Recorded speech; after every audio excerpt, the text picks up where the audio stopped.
نجمو ثاقب صاحب، کمشنر کے اس اعترافی بیان کی ٹائمنگ، پھر اس کے پیچھے کیا محرکات ہو سکتے ہیں، اور پھر یہ بھی کہ کیا واقعی ضمیر جاگ گیا ہے یا پھر معاملہ کچھ اور ہے؟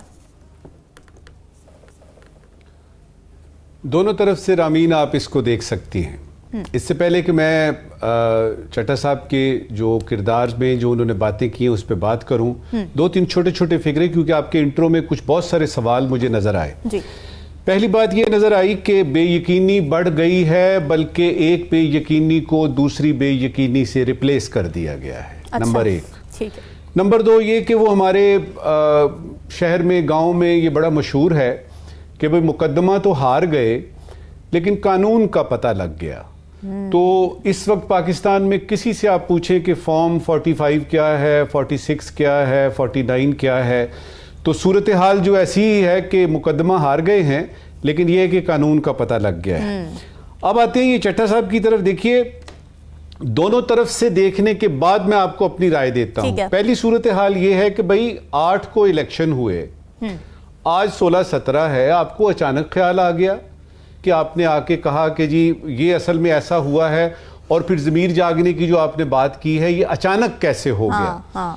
دوسری بات اس میں یہ آتی ہے کہ ہو سکتا ہے کہ یعنی مرنے سے پہلے بھی آدمی مسلمان ہو جائے اور اس کو خیال آئے، جس طرح انہوں نے باتیں کی۔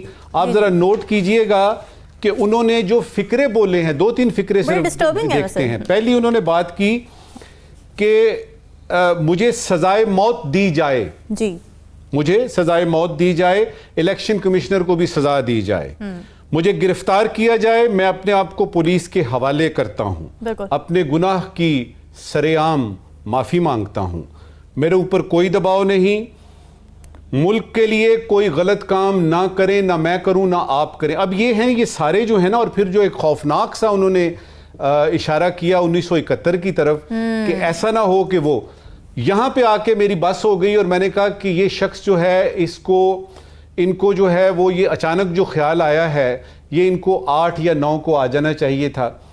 یہ دونوں طرفین بتا کے آپ کو اپنی رائے دیتا ہوں کہ شیخ سعدی شیرازی نے ایک جگہ فرمایا کہ یہ مت دیکھو کہ کون کہہ رہا ہے، یہ دیکھو کہ کیا کہہ رہا ہے۔ اب ان کے کریئر کو، کمشنر کو، بیوروکریسی کو، اور ان کے اس کو اگر ہم ایک طرف رکھ دیں، وہ جو کہہ رہے ہیں، اور پھر ہم نے چیف جسٹس صاحب کا بھی بیان ابھی سنا ہے کہ اگر انہوں نے ایسا کہا ہے تو ثبوت لے کے آئیں۔ اس سلسلے میں چھوٹی سی ایک بات کرنی ہے۔ اگر میں پچھلی تاریخ دیکھوں، خاص طور پہ سپریم کورٹ کے وہ جو سارے حساب کتاب ہیں، اس میں العزیزیہ ہو، چاہے فلیگ شپ ہو، چاہے آپ کا ایون فیلڈ ہو، بہت سارے، اور ثبوت کیوں مانگے جاتے ہیں؟ ایک آدمی کہہ رہا ہے بھئی کرسی پہ بیٹھا ہوا ہے، کمشنر ہے، بڑی اہم اس کی جو ہے وہ پوسٹ ہے، اور ایک دن بھی اگر اس کی سروس میں رہتا ہے تو وہ چاہے گا کہ وہ باعزت طور پہ جو ہے وہ۔ تو دونوں طرف سے دیکھنے کے بعد میں آپ سے یہ کہوں گا کہ ایک تو بے یقینی کی بات جو ہے میرے خیال میں اس کو ریپلیس کر دیا گیا ہے۔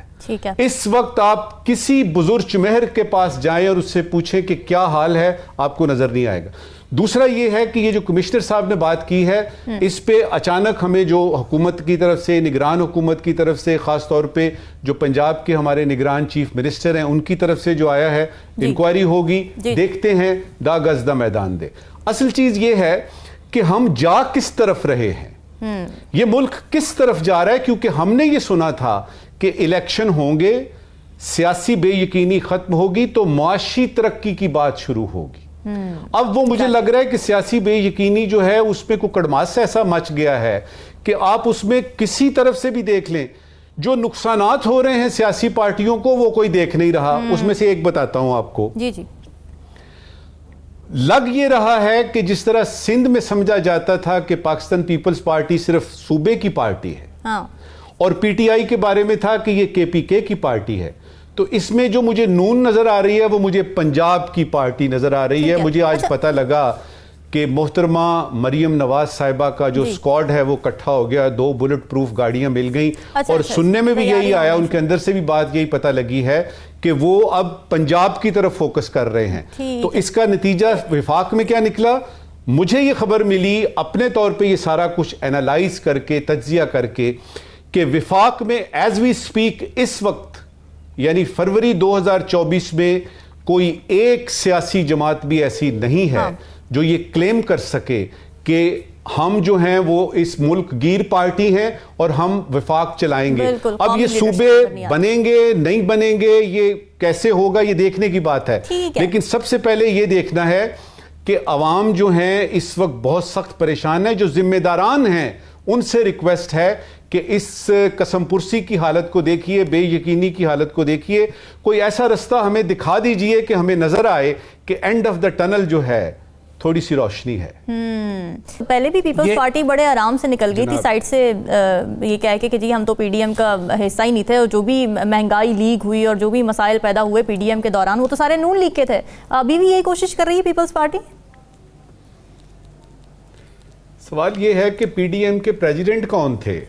مولانا فضل الرحمان صاحب. مولانا فضل الرحمان صاحب, ٹھیک ہے. آپ نے جو پہلی ملاقات کی جس میں باقی ساری پارٹیاں تھیں, مولانا کدھر تھے اس میں؟ یہ جو ہے نا ملک کا وسیع تر مفاد, مجھے یہ سمجھ نہیں آتی کہ چھوٹا بھائی ہے پھر بڑا بھائی ہے, نہیں اب چھوٹا بھائی ہے, اور پھر ملک کے وسیع تر مفاد میں یہ کہا جاتا ہے کہ میں گھر پہ بیٹھتا ہوں, بٹیا جو ہے وہ یعنی چیف منسٹرشپ یعنی سنبھالے, چھوٹا بھائی جو ہے وہ یعنی اس کو بڑی قربانی کا اس کو آیا ہوا ہے جذبہ تو اس کو آپ وزیر اعظم بنا دیں. اور یہ خواجہ آصف کی کب بات آئے گی, یہ سعد رفیق کب سوچے گا, یہ جاوید لطیف صاحب جو ہیں اسی طرح سے ہی چلتے رہیں گے. یہ جو ملک کا وسیع تر مفاد ہے نا اس میں سے آپ ملک کو نکال دیں, لفظ ملک کو نکال دیں, باقی وسیع تر مفاد جو ہے. اور یہ جو آپ نے پی ڈی ایم کی بات کی ہے نا, ابھی ہم نے 16 مہینے کی ایک پی ڈی ایم گورنمنٹ دیکھی, ابھی جو نظر آ رہی تھی الیکشن کے فوراً بعد وہ بھی یہی تھا کہ پی ڈی ایم 2 ہے. اس وقت بھی ایز وی سپیک لگ یہی رہا ہے. میں آپ کو دعوے سے کہہ رہا ہوں کہ اگر آپ نے پی ٹی آئی کو باہر رکھا اسی طرح سے, آپ پی ڈی ایم 2-3 نہیں, پی ڈی ایم 25-26 تک چلے جائیں, یہ بے یقینی ختم نہیں ہو سکتی. اب وقت آ گیا ہے کہ آپ کو you have to call a speed, اور اس میں آپ کو دیکھنا ہے کہ یہ بے یقینی جو ہے جس کی طرف ہم لگے ہوئے ہیں کہ یہ ختم ہو سیاسی اور اس کے بعد معاشی ترقی کی بات آئے. آپ نوٹ کیجئے کہ اس ساری کھکھیڑ میں کسی نے دیکھا ہی نہیں کہ گیس کا کتنے % بل اب زیادہ آئے گا, بجلی کتنی بڑھ گئی ہے. مجھے یہ بتائیے کہ یہ حکومت کرنی ہے, ہم نے صرف یہ فیصلہ کرنا ہے کہ پیپلز پارٹی آئے گی, نون لیگ آئے گی, کہ پی ٹی آئی کو اس کا حق ملے گا, کہ ہم نے زندگی بھی گزارنی ہے. اور اگر ہم نے زندگی گزارنی ہے اور یہ ساری حکومتیں اس لیے بنتی ہیں کہ عوام جو ہیں وہ خوشحال ہوں, تو مجھے یہ نظر نہیں آ رہا. ٹھیک ہے, اگلے 5 سال تک مجھے نظر آ رہا ہے شاید یہ یعنی پارلیمنٹ چلے, لیکن حکومت کی بات ہے. آپ کسی گلی میں بیٹھے ہوئے کسی بابے سے پوچھیں, کسی پولیٹیکل سائنس کے 12ویں جماعت کے اسٹوڈنٹ سے پوچھیں, وہ کہے گا کہ یہ نہیں. اس پہ ایک چھوٹی سی بات یاد آئی ہے آپ کو, میں وہ سناتا چلوں, اس کے بعد آگے چلتے ہیں. جی, کالج میں ایسا ہوتا تھا کہ ہم لوگ یعنی گپ شپ لگاتے تھے نا, تو ایک مجھے کالج کی بات یاد آئی ہے کہ ایک شخص کے بارے میں بڑا مشہور ہوا کہ اس کو ہر قسم کے مشروبات جو ہیں ان کا اس کو بڑا تجربہ ہے, یہ آنکھیں بند کر کے بتا سکتا ہے کون سا مشروب ہے. تو دوستوں نے ایک دن اس کے کالی پٹی ادھر باندھی اور اس کو ایک مشروب دیا, بتاؤ کیا ہے؟ اس نے کہا جی یہ کوکا کولا ہے. اچھا. دوسرا انہوں نے دیا, اس نے کہا یہ فینٹا ہے. تیسرا دیا انہوں نے کہا یہ نورس ہے. چوتھا جو تھا وہ روح افزا تھا. دوستوں نے کہا یہ تو سارا کچھ ٹھیک بتا رہا ہے. انہوں نے 6, 7, 8, 9 مشروبات اکٹھے کیے, اس کو گھمایا اور کہا کہ اب بتاؤ. اچھا, اب اس نے اس کا ایک گھونٹ لیا, تھوڑی دیر سوچ میں پڑا, کہتا ہے مجھے سمجھ نہیں آئی کون سا مشروب ہے, لیکن یہ کمپنی نہیں چلے گی. اصلی بات یہ ہے کہ یہ کمپنی نہیں چلنی, یہ کمپنی نہیں چلے گی, اس لیے کہ آپ نے اتنا جو کھچڑیاں بنا دی ہیں, اور کتنی دیر تک چلے گی. لہٰذا آپ کا جو پہلا سوال تھا نا کہ جو پارٹیز ہیں وہ کترا کیوں رہی ہیں, کبھی ایسا ممکن ہے کہ یہاں پہ تو یہ ہے کہ ایس اے پی ایم بننا ہو, آپ نے ایڈوائزر بننا ہو, لائنیں لگی ہوتی ہیں. آپ ذرا زمینی حقائق تو دیکھ لیں. آپ نے عوام کو دیکھا, وہ جوک در جوک باہر نکلے, انہوں نے اپنا جوش دکھایا, انہوں نے ووٹ دیا. اب وہ انتظار میں ہیں کہ ان کے ووٹ کا کوئی جواب ملے, تو کہیں سے کوئی آواز آنی چاہیے نا.